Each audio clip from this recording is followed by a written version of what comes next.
Um,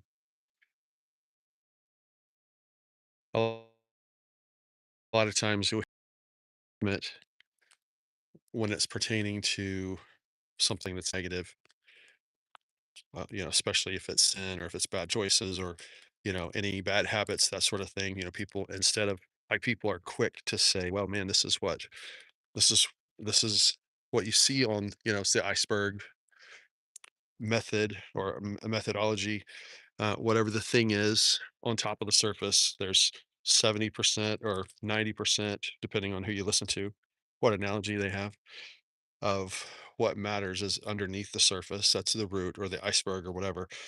For this conversation today, I mean, this is about roots and it's too wet to mow and was weeds a little while back, about 2 bags ago. And this was weeds too. And um, what I'd forgotten. I mean, I know about roots.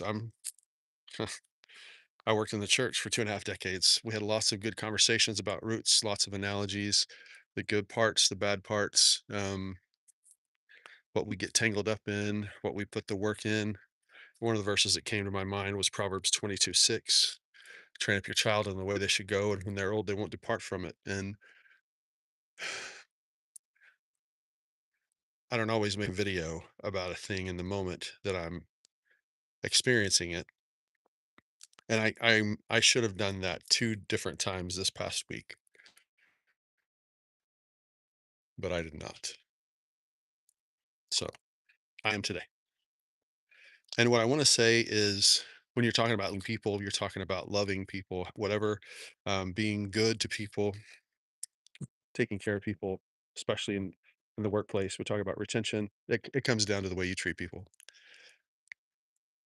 period.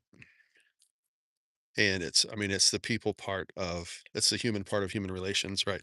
The human resources. Um, that's a tremendous part of it.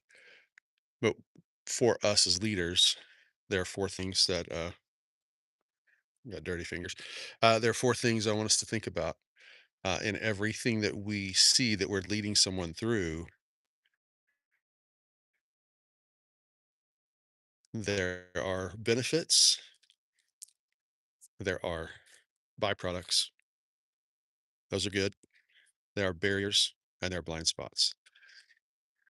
And what I've experienced with a lot of leaders, including the dude in the mirror at times, um, I recognize the benefit of a thing, but I don't always point it out.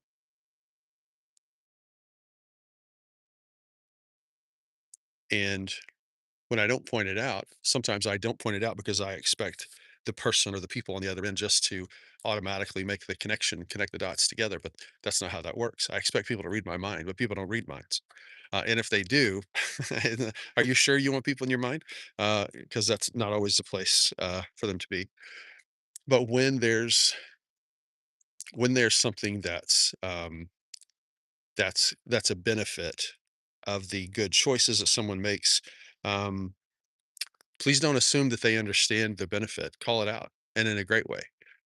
Um, and one of the ways that it works at home is if you're a parent of teenage drivers like I am, the question to you would be, when was the last time you recognized your teenage driver for coming in at or before curfew in a good way? Like I've been recognized, certainly in my day, I got recognized a few times for coming in at the wrong time.